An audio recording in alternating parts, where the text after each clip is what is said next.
I love blowing glass.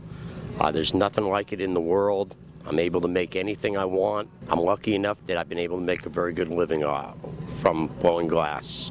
It's interesting that my son has followed my footsteps, and he's become his own artist in his own right, and it's made me very proud, to be honest with you. I didn't really know what I wanted to do in life, so my dad said, well, come to the glass studio and figure it out for a little bit and decide where you want to go and what you want to do. Well, 20 years later, I didn't realize I'd still be in the glass studio and would fall in love with glass the way I have.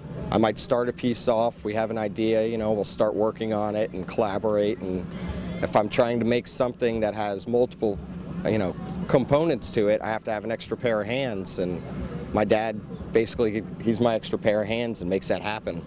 I've been doing the art festivals for 35 years, and I've been an artist most of my adult life.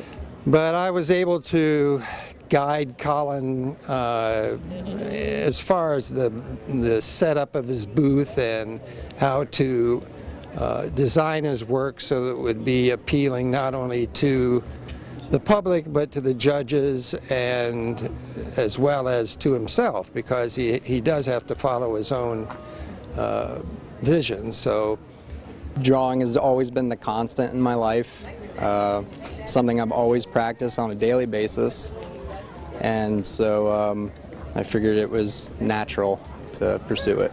I use charcoal and pastel chalk and also pastel pencils, and I use almost an archaic medium compared to what he uses.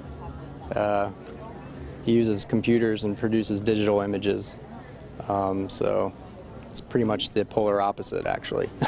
Over 35 years I've been doing the art festivals, and a little longer with other types of art venues. The tents you see nowadays, the well-presented booths, did not exist back then. Things were much more, it was born out of somewhat of the hippie generation, so things were a little more free, loosey-goosey in some ways. And it was cheaper, it was easier to get a start. So a young artist could start from scratch with very little and realize early success.